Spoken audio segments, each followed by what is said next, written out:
की तारीख बेहद करीब है। दुनिया की निगाहें इसी तारीख पर टिकी हुई है। पुतिन विक्ट्री डे की तारीख पर क्या करने वाले हैं, सबके मन में यही सवाल गूंज रहा है। लेकिन अमेरिका 9 मई से पहले एक बार फिर रूस पर प्रतिबंधों का खाका तैयार कर रहा है, पूरा प्लान तैयार कर रहा है। हालांकि अभी रूस पर प्रतिबंधों के असर की जो तस्वीर निकलकर सामने आ रही है वो ये बताती है कि पुतिन के खिलाफ प्रतिबंधों का कोई प्रहार काम नहीं आया।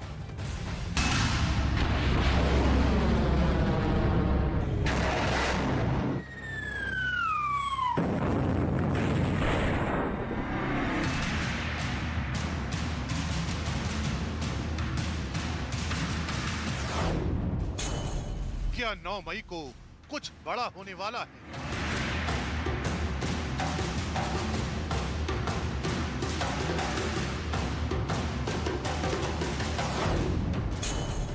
क्या 9 मई से पहले अमेरिका रूस पर प्रतिबंधों का नया प्रहार करने वाला है?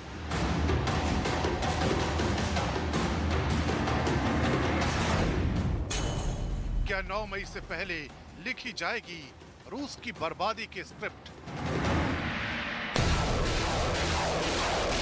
यूक्रेन में चल रही जंग अब उस पड़ाव पर पहुंच चुकी है जहां सिर्फ हथियार ही इस जंग को लंबा नहीं खींचने वाले, बल्कि प्रतिबंधों का प्रहार भी महाशक्तियों की जंग को आगे तक ले जाने वाला है।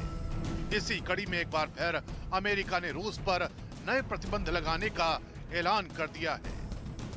व्हाइट हाउस की प्रेस सचिव जेन साकी के मुताबिक अमेरिका रूस पर निजी और कानूनी तौर पर नए प्रतिबंधों को लगाएगा। मतलब ये कि 9 मई को विक्ट्री डे से ठीक पहले अमेरिका रूस को प्रतिबंधों का बड़ा झटका देना चाहता है। अमेरिका चाहता है कि जो रूस विक्ट्री डे के मौके पर खास तैयारियों में जुटा है, उस रूस को प्रतिबंधों के जरिए सबक सिखाया जाए। हालांकि अभी तक रूस ने अपने ऊपर लगे प्रतिबंधों का मुकाबला कैसे किया है, इसे देखकर पूरी दुनिया हैरान है। दावा किया जा रहा है कि रूस की करेंसी रूबल ने डॉलर के मुकाबले मजबूती का पिछले 2 साल का रिकॉर्ड तोड़ दिया है। हैरान करने वाली बात यह है कि यूक्रेन की जंग के कारण रूस बेहद कड़े आर्थिक प्रतिबंध झेल रहा है। यहाँ तक कि रूस के बैंकों को तो बैंकिंग सिस्टम से ही बाहर किया जा चुका है। इसके अलावा दुनिया भर में इंपोर्ट और एक्सपोर्ट से जुड़े बैन अलग। लेकिन पुतिन के अर्थशास्त्र के सामने दुनिया के सभी महाशक्तियों का गणित धराशायी हो चुका है।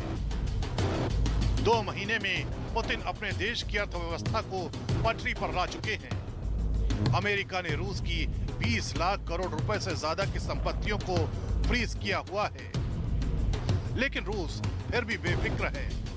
रूस की गैस के ग्राहक नए सप्लायर खोजने में लगे हैं, लेकिन रूस को इस बात से जरा भी फर्क नहीं पड़ा है। पूरे यूरोप और अमेरिका ने रूस से कोयले की खरीद पर बैन लगा दिया है, लेकिन पुतिन अपनी ही धुन में मस्त हैं। रूस तक पहुंचने वाली उड़ानों पर आधी दुनिया की रोक है। बड़ी बड़ी ताकतें रूस से दूरी बना रही हैं, लेकिन रूस की करेंसी रूबल मजबूती के रिकॉर्ड बना रही है। और खबर है कि कुछ घंटे पहले कारोबार के दौरान रूबल उस स्तर पर पहुंच गया जहां कोरोना संकट से पहले हुआ करता था। कारोबार के दौरान $1 की कीमत 64 रूबल तक पहुंच गई। पिछले 2 महीने में दुनिया की कोई भी करेंसी इतनी मजबूत नहीं हुई जितनी मजबूत रूस की करेंसी रूबल हुई है। 7 मार्च को $1 137 रूबल खर्च करने पर मिल रहा था। ये 7 मार्च का आंकड़ा है, मतलब ठीक 2 महीने पहले का। और अब ये 64 रूबल में मिल रहा है, मतलब जितने रूबल में $1 मिल रहा था उतने ही रूबल में अब $2 मिल रहे हैं। ये मजबूती ऐसी है कि जैसे रूस के लोगों का पैसा 2 महीने में 2 गुना हो गया हो। जबकि जंग छिड़ने के दिन डॉलर की कीमत 81 रूबल थी और अब 64 रूबल का मतलब ये कि जंग से पहले जिस हालत में रूस की करेंसी थी, जंग के 2 महीने बाद उससे कहीं ज्यादा मजबूत हो चुकी है। यानी रूस के राष्ट्रपति पुतिन के अर्थशास्त्र ने पूरी दुनिया को ये दिखा दिया है कि आर्थिक प्रतिबंधों के खिलाफ जंग कैसे लड़ी जाती है। इससे पहले जब जंग शुरू हुई थी तब अमेरिका के राष्ट्रपति बाइडेन रूबल की कमजोरी का मजाक तक उड़ाने लगे थे। 1 ruble is now worth less than 1 American penny. 1 ruble is less than 1 American penny. And preventing Russia's central bank from propping up the ruble and to keep its value up. लेकिन हुआ इससे ठीक उलट। कमजोर होने की जगह रूस और रूबल मजबूत हो गए।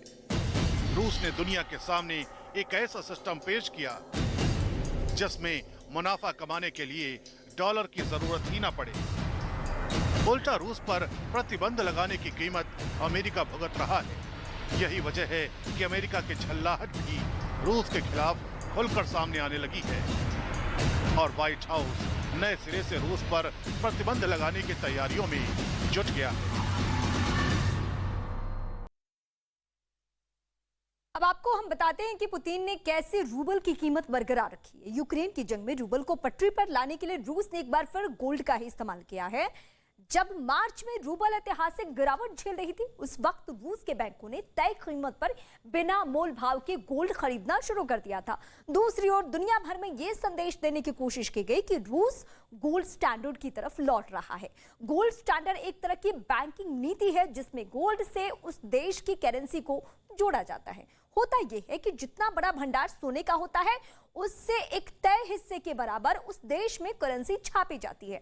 हालांकि पिछले कुछ दशकों से पूरी दुनिया गोल्ड स्टैंडर्ड का इस्तेमाल छोड़ चुकी है, लेकिन इसका मतलब पूरी दुनिया जानती है। सीधा मतलब यह है कि रूस रूबल को मजबूत करने के लिए उसे अपने सोने के रिजर्व से जोड़ने की कोशिश में लग गया है।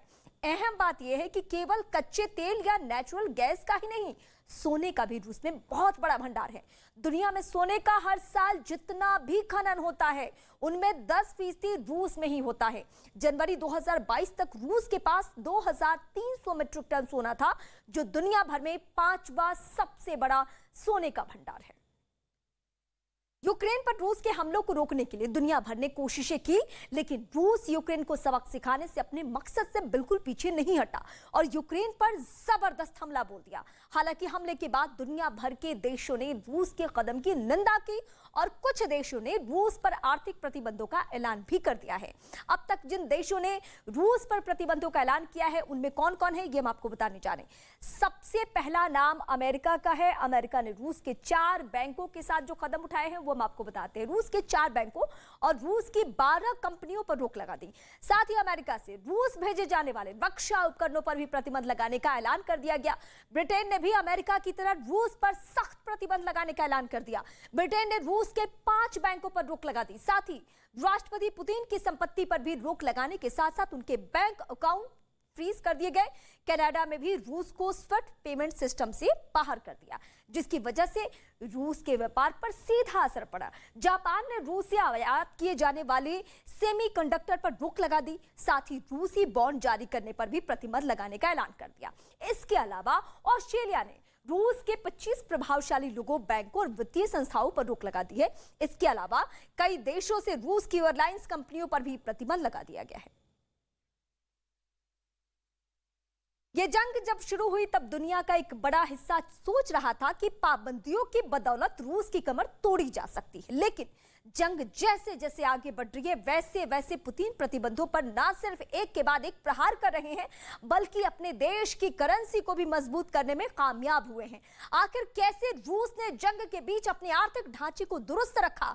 दावा किया जाता है कि इन सवाल का जवाब चीन और रूस के बीच हुई उस सीक्रेट एनर्जी डील में छिपा है, जिस डील को जंग से ठीक पहले किया गया था।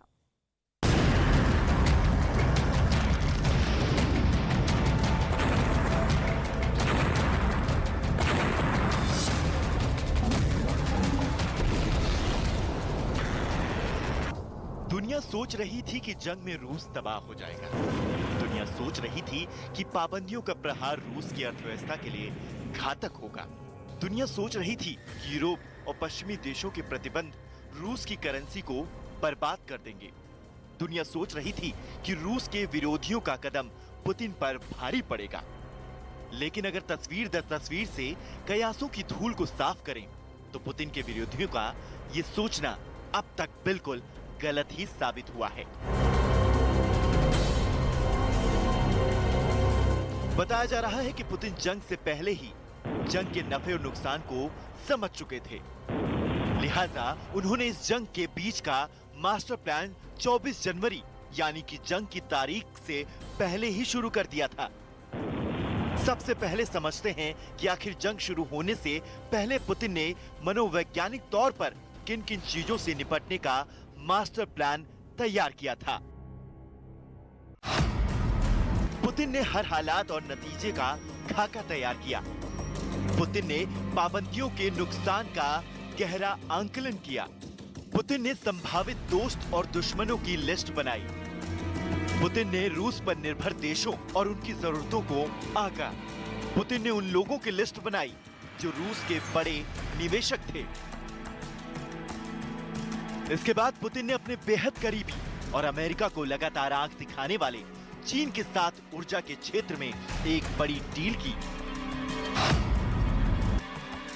बताया जाता है कि रूस और चीन के बीच ये डील युद्ध से ठीक पहले हुई थी।